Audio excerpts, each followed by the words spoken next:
नमस्कार दोस्तों, आज आपका फिर से मेरे YouTube चैनल के सस्पेंस स्टोरी में स्वागत है। आज की हमारी कहानी एक बूढ़ी माँ पर आधारित है, तो कहानी पूरी सुनिएगा।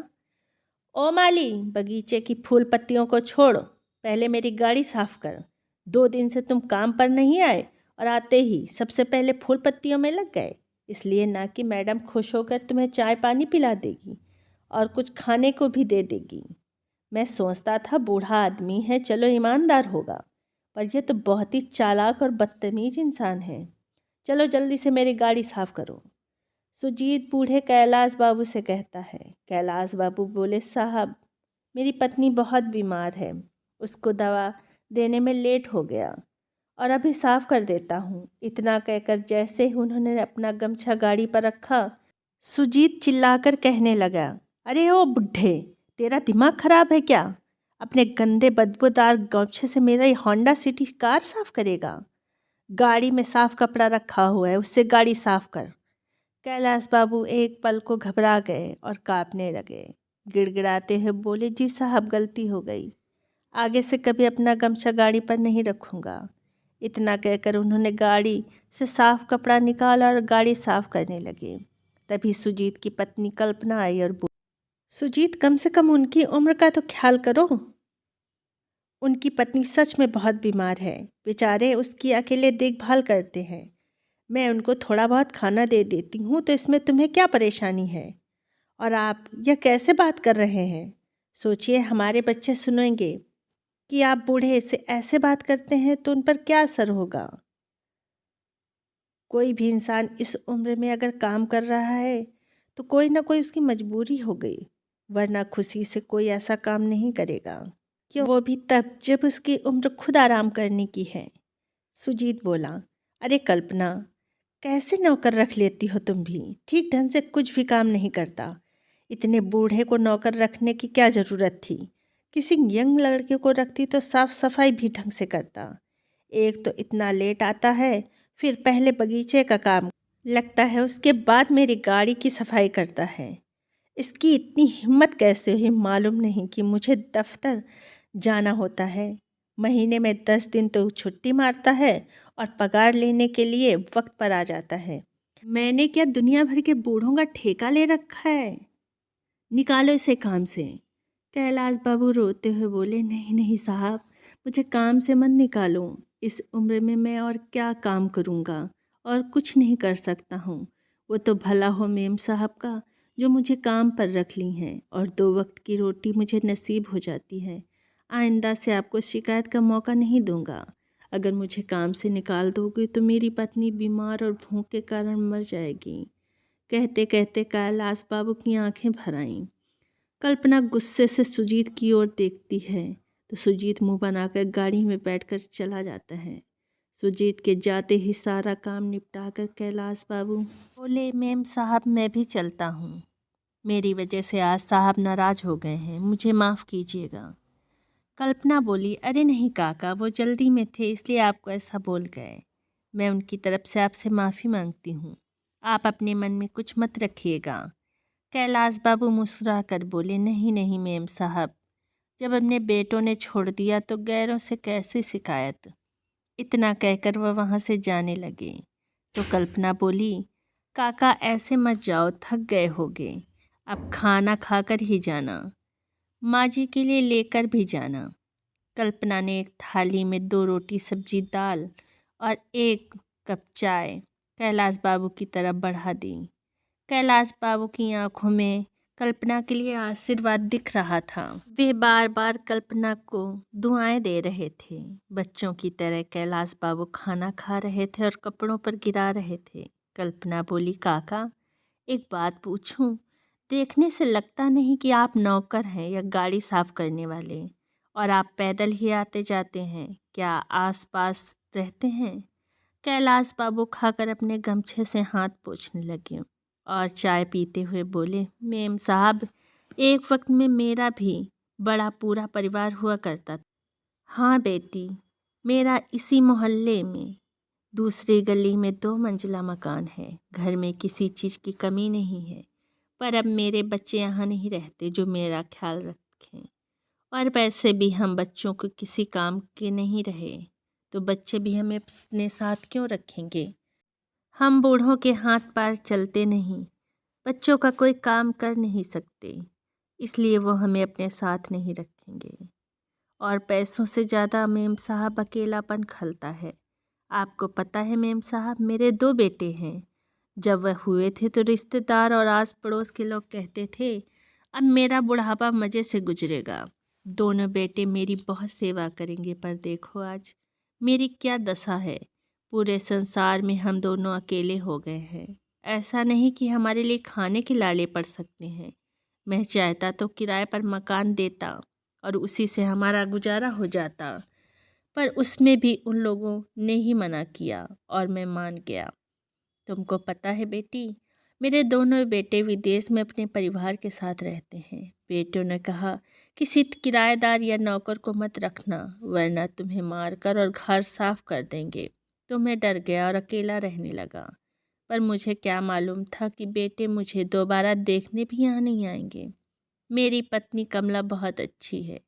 वो बहुत कोमल हृदय की है, बिल्कुल आपके जैसी, जिसके मन में बस ममता ही ममता भरी हो। जब कमला के हाथ पैर चलते थे तो वह पड़ोस के बच्चों को खिलाती पिलाती गरीब दुखियारों का कष्ट बराबर बांटती। पर बीमारी और बच्चों के दुख के कारण अब वो ज़्यादा काम नहीं कर पाती। सच कहा है किसी ने, भला करो तभी भला पाओगे। इतना कहकर कैलाश बाबू ने दोनों हाथ उठाकर कल्पना को आशीर्वाद दिया और वहाँ से चले गए। जो कैलाश बाबू कभी दूसरों का सहारा हुआ करते थे, वो आज बगीचे में झाड़ू लगाते हैं और गाड़ी साफ करके अपना गुजारा करते हैं।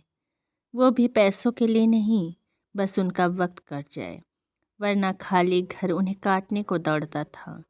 2-4 रोटी कल्पना के घर से मिल जाती थी और आधा लीटर दूध कैलाश बाबू का दिन भर चल जाता था। अगले दिन फिर कैलाश बाबू आए और रोजाना की तरह अपना काम करने लगे। सुजीत सामने आया। वह सर झुकाकर चुपचाप सावधान की अवस्था में एक तरफ खड़े हो जाते। तो सुजीत ने कल्पना से कहा, देखा, एक दिन डांट लगा दी तो सही रास्ते पर आ गया। सही कहते हैं लोग, इंसान जवान हो या बूढ़ा, प्यार से बोलो तो बात दिमाग में आती ही नहीं है। अब देखो इस बुढ़े को, कैसे सही समय पर आ रहा है और काम भी अच्छे ढंग से कर रहा है। कल्पना को अपने पति की बातें बिल्कुल अच्छी नहीं लगती। उसने कहा, किसी मजबूर इंसान का फ़ायदा कभी मत उठाओ, क्योंकि देखने वाला व ईश्वर सब देख रहा है।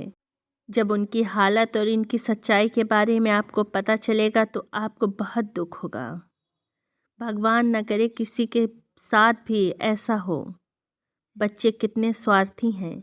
माँ बाप को जब तक मतलब होता है उनके साथ रहते हैं, उनका फ़ायदा उठाते हैं, और जैसे ही उनके पंख निकल आते हैं वह भूल जाते हैं अपने पुराने घोंसले को। वो किसी को छोड़ आए हैं जो उनके इंतज़ार में बैठे हैं कि वह आएंगे, एक पल अपना चेहरा दिखाएंगे और 2 प्यार भरी बातें अपने माँ बाप से करेंगे। सुजीत बोला, कल्पना तुम बहुत भोली हो, हर कोई तुम्हें बेवकूफ़ बना देता है। ज़रूर से बुढ़े ने भी अपनी कोई कहानी सुनाई होगी, इसलिए तुम ऐसी बातें कर रही हो। इस माली से ज़्यादा रिश्ता बनाने की कोशिश मत करो। कुछ दिनों की बात है, अगर हमारा ट्रांसफ़र आ गया तो हम यहाँ से चले जाएंगे, तब क्या करोगी? इसीलिए मोह माया त्याग दो, बस एक माली है और कोई नहीं। इतना कहकर वो वहाँ से चला गया। कल्पना सोचने लगी, न जाने कब सुजीत इन सब बातों को समझेंगे, और वो अपना काम करने लगी। जैसे जैसे समय बीत रहा था, कैलाश बाबू की अवस्था खराब होती जा रही थी। कल्पना ने उन्हें घर में आने से मना कर दिया था और कुछ पैसे और दूध शंकर के हाथ भिजवा देती थी। ये देखकर सुजीत नाराज भी होता था, पर कल्पना कहती थी, कभी अच्छा किया हुआ बेकार नहीं जाता है। अगर किसी के साथ अच्छा करेंगे तो अपना भी अच्छा ही होता है। आज अगर हम कर्म करेंगे तो उसका फल हमारे बच्चों को भविष्य में मिलेगा और हमारे बच्चे भी सीखेंगे। हर किसी की मदद करनी चाहिए। व्यवस्था के कारण कल्पना कैलाश बाबू और कमला जी से मिलने नहीं जा पाती थी, जिसका उसे अफसोस रहता था। शंकर रोजाना की तरह दरवाजे पर दस्तक देता है। कैलाश बाबू अंदर से झुल्लाते हुए बोले, दरवाज़ा तोड़ोगे क्या? और टूट गया तो कौन लाएगा? थोड़ा ठहर जाओ, आ रहा हूँ। शंकर बोला, अरे बाबा जल्दी करो, आपके आधे लीटर दूध के चक्कर में मेरा कितना समय खराब हो जाता है और यहाँ मुझे खड़ा रहना पड़ता है। इतना कहते हुए शंकर दूध को नापते हुए बर्तन में रखने लगा। कैलाश बाबू बोले, जब मैं तुम्हारी उम्र में था तो मुझ में भी इतना ही जोश था, पर मेरी उम्र तो देखो, अब मैं बूढ़ा हो गया हूँ। बूढ़ा आदमी क्या उड़कर आएगा? अच्छा चलो ठीक है, अब नाराज मत हो, बैठो चाय बनाकर पिलाता हूँ। शंकर और कैलाश बाबू का लगभग रोज का ऐसे ही चलता था। शंकर गुस्से में दूध देकर जाता और कैलाश बाबू उससे घर के छोटे मोटे काम करवा लिया करते थे। जैसे जैसे समय बढ़ रहा था, कमला जी के गठिए का दर्द बढ़ता जा रहा था। चलने फिरने में उन्हें तकलीफ होने लगी थी। जब शंकर घर आता तो कैलाश बाबू की मदद कर दिया करता था और दोनों से ढेर सारी बातें करता था। कमला जी और कैलाश बाबू भी उसमें अपने बच्चों की छवि देखकर अपना अगला पिछला और घर की सारी समस्याएं भूल जाते थे। जिस इंसान का मन साफ होता है वो हर किसी के सामने अपने मन को खोल देता है। उसे क्या मालूम कि सामने वाला अपना समझ के सुन रहा है या उसके मन में कोई छल कपट है।